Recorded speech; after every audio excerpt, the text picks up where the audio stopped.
Bueno, impactó muchísimo, impactó muchísimo.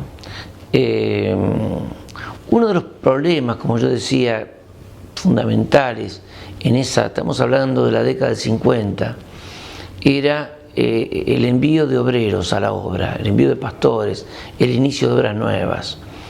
No debemos olvidar que venimos, yo te lo relato bien en el libro El triunfo del sistema de la fe, no debemos olvidar que venimos de un sistema de obra misionera foránea, es decir, Argentina es un país que recibió misioneros de Estados Unidos, de Canadá, de Suecia y de otros países, de Noruega.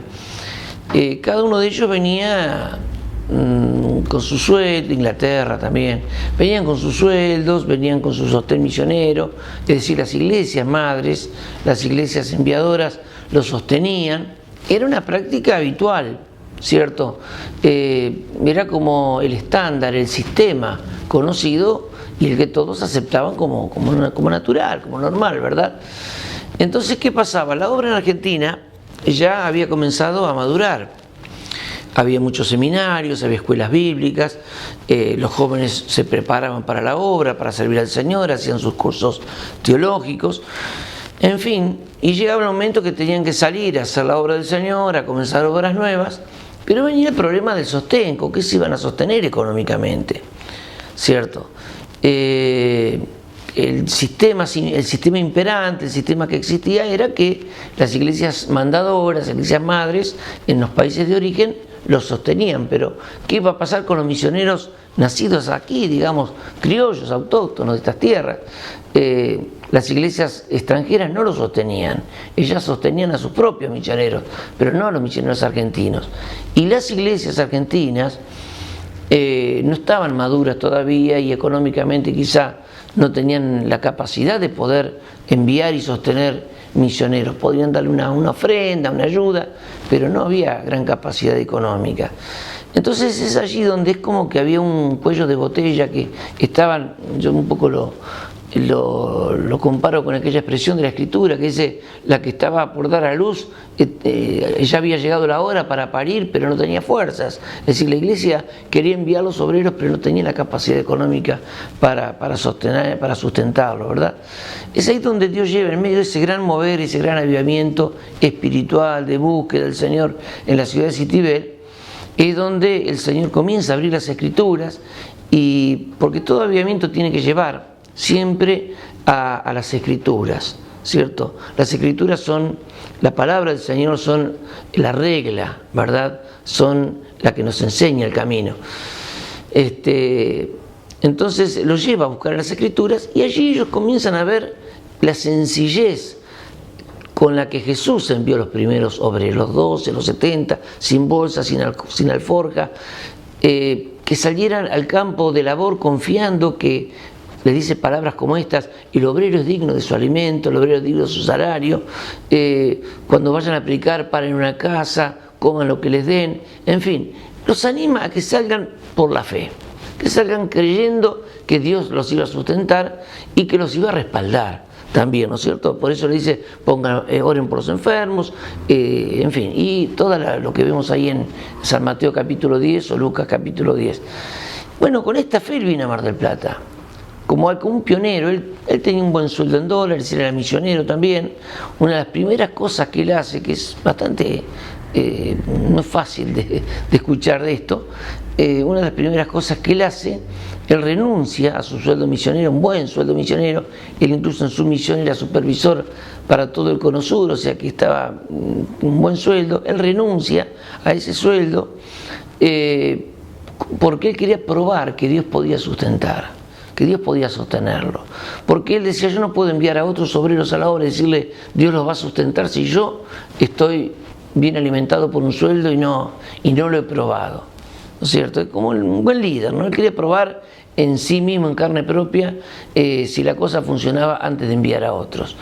Y bueno, es con esta idea que él se viene a Mar del Plata, como diríamos, con una mano atrás y una adelante, confiando en el Señor, dependiendo del Señor. Obviamente en aquel tiempo muchos no comprendieron su paso, ese paso de fe que él dio.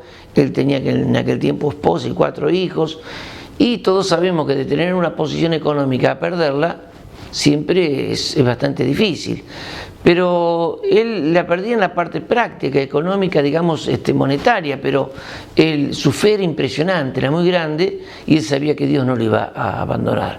Es así que él por 3 años, él vive aquí en la ciudad de Mar del Plata, experimentando la mano poderosa de Dios, cómo Dios le suple cada día el alimento, la comida, el vestido, para mantener a los hijos, cómo Dios guarda a sus hijos de enfermedades. Yo estoy contando, era muy pequeño en aquel tiempo, pero de haber oído tantos testimonios, y bueno, esto lo convence de que aquello que uno leía en las Escrituras y que muchos habían dicho, bueno, eso era para el siglo I, para los primeros años de la Iglesia, pero bueno, los tiempos han cambiado, estamos en el siglo XX, las cosas son distintas. Bueno, realmente demostrarle que la palabra del Señor es, como bien dice, ¿no? Jesucristo es el mismo ayer, hoy y por los siglos, y las palabras que él ha dicho son tan actuales hoy como lo fueron hace 2000 años, ¿verdad? Y si podemos creer que él hoy sana, que él hoy derrama de su Espíritu Santo, que él hoy puede perdonar pecados y hoy puede salvar una vida, también tenemos que creer que él puede sustentar y puede proveer lo necesario para hacer la obra. Bueno, es así, con esta fe que se viene a Mar del Plata, y es donde Dios le muestra, digamos, en forma práctica y en su vida, que Él es poderoso para sustentarle. Por eso que lo de Citibel fue muy impactante, porque no solamente que abrió el camino para la vida de él, aunque él no lo necesitaba, porque él ya tenía su camino medianamente hecho, pero abrió el camino para multitud de obreros, cientos, miles de obreros, que tenían este llamado para servir al Señor y que no sabían cómo hacer. Y podemos decirlo sin temor a equivocarme, de que esto abrió el camino o abrió una nueva etapa en la obra misionera en Argentina, donde ya todo aquel que sentía un llamado de parte del Señor podía estar seguro y confiado que aquel que lo había llamado era poderoso para sustentarlo, que podía ir a la obra, sea una ciudad, sea una provincia, sea un barrio, sea una zona quizá alejada, como hemos tenido la experiencia en el movimiento, gente que ha ido hasta los indígenas, a lugares muy, muy humildes, muy pobres quizá del país, y el Señor los ha sustentado, y hoy uno ve obras tremendas, obras muy grandes, obras prósperas, bendecidas, pero que los pioneros, diríamos, marcharon en este principio de fe. Así que esto marcó el camino y abrió el camino para muchísimos que vinieron después y que hoy incluso, no de hoy, sino ya hace mucho tiempo, han ido a países vecinos, a otros países de Sudamérica, a Europa actualmente, España, Francia, Italia, marchando en estos mismos principios de fe, y el Señor respaldando su palabra, ¿cierto? O sea que el Dios que te envía es el Dios que te va a sustentar. Sí, no, fue una persona que aparte era de remangarse, ¿viste? Ese es el tema. Es decir, si había algo, siempre digo que siempre está lo que dice, hay algo que hacer, bueno, a ver quién lo va a hacer, ¿no? Y están aquellos que se remangan y dicen, bueno, vamos a hacerlo, ¿no? Y él era de los de poner manos a la obra, ¿no? Por eso que cuando Dios le habló, no mandó otro, vino él. Probó y después se puso a trabajar, ¿no? O sea, persona de acción, visionario, pero de acción, ¿no? ¿Y cómo era la obra en la ciudad en aquellos comienzos? ¿En la ciudad, aquí en Mar del Plata? Sí. Y muy escasa, en un contexto católico totalmente. Olvidemos que Argentina es un país donde, si vos hablas hace 100 años atrás, el 90%, 95% o 99% se confesaba católico. Católico, apostólico romano. ¿Sí? Es un ambiente muy católico, que después de la campaña de Tommy Hicks se abre mucho el Evangelio, pero sigue siendo un contexto católico. Aparte, no nos olvidemos que Mar del Plata es una ciudad cuya población... ¿Estás grabando? Sí. Oh, perdón. Bueno, yo te estaba hablando muy coloquialmente. Bueno, no nos olvidemos que Mar del Plata es una ciudad cuyo tejido social, digamos, o digamos el origen de sus ciudadanos es mayormente italiano, español, ¿cierto? Y obviamente católico, ¿cierto? Hablemos del puerto, hablemos de Mar del Plata, sus primeros pobladores, tanto de España, de gallegos, de vascos, en fin, como italianos, ¿cierto? Entonces estamos hablando de una ciudad muy católica, como todo el país, ¿verdad? Pero Mar del Plata era muy católica. Mar del Plata había algunas iglesias como el hermano Andrews, que había comenzado unos años atrás, la Unión Evangélica, que tenía alguna iglesia, el pastor Rolls,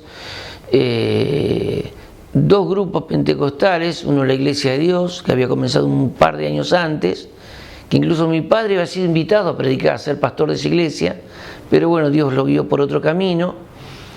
La obra evangélica y especialmente la obra pentecostal estaba muy unida en aquel tiempo. Después se fueron formando las distintas denominaciones, a los años vino la Unión de las Asambleas de Dios y otros grupos como hay actualmente, ¿no es cierto? Muchísimos grupos pentecostales. En aquel tiempo eran muy poquitos, no calculo, los hermanos libres, habría 6 o 7 iglesias evangélicas en Mar del Plata y grupos muy chiquitos, ¿cierto? Y una de las primeras iglesias que hizo mucho hincapié evangelístico y trabajó mucho, muy fuerte, fue la iglesia justamente, el centro evangelístico que se instaló ahí en el centro de la ciudad, en Colón, que luego se compró ahí en Colón y San Juan, y bueno, fue uno de los digamos, de las iglesias que trabajó muy fuerte digamos, del comienzo en el aspecto evangelístico, ¿verdad? Pero era un contexto muy católico. Había que el evangelio que se predicaba en aquel tiempo era, diríamos, un evangelio anticatólico, ¿cierto? Se hablaba de las vírgenes, se hablaba de los santos, se hablaba de todas esas cosas, ¿verdad? El católico rechazaba la Biblia en aquel tiempo. Se quemaban las Biblias. Hace 50 años atrás se quemaban las Biblias en las plazas públicas, los católicos las quemaban, porque estaba prohibida la lectura de la Biblia al pueblo. Hoy los católicos difunden la Biblia, ¿cierto? Entonces había que hablar sobre todas estas cosas que estaban muy arraigadas en la mente de la gente, ¿verdad? ¿Cómo vas a tener una Biblia? A nosotros nos hacían evangélicos, nos hacían protestantes o herejes, ¿cierto? Es decir, en la escuela, yo me crié evangélico en la escuela, ¿cierto? Y bueno, nos miraban como bichos raros, ¿verdad? Éramos los protestantes, éramos los herejes, se decían cosas feas, bueno, eran los que matan gallinas, nada que ver, ¿cierto? Pero bueno, teníamos en algunos casos cierta persecución, en otros leve, digamos, no, a nadie, o sea, ninguno nos metieron preso, ni nos hicieron morir en una hoguera, pero un poco esa crítica, esa burla, ¿no es cierto? Pero bueno, creo que cada etapa, ¿no es cierto?, cada época de la historia ha tenido, diríamos, su lucha en cuanto a que el verdadero evangelio pudiera avanzar, ¿cierto? En aquel tiempo fue eso, pero bueno, la iglesia se fortaleció. Siempre decimos que con la persecución la iglesia no se debilita, al contrario, se fortalece, porque eso te lleva a orar, te lleva a unirte más, te lleva a buscar al Señor. Y bueno, la iglesia en medio de la lucha, de la batalla, de la adversidad, se fortalece, ¿no? Y yo creo que la iglesia de aquellos años era una iglesia chica en número quizás, pero muy fortalecida, ¿no es cierto? Y bastante unida. Hoy la iglesia ha crecido muchísimo, hoy nadie te va a señalar por ser evangélico, al contrario, generalmente te ven bien, ¿cierto? Quizás hoy el problema es otro, ¿cierto? Pero bueno, lo importante es saber afrontar como iglesia el desafío de cada etapa que te toca vivir.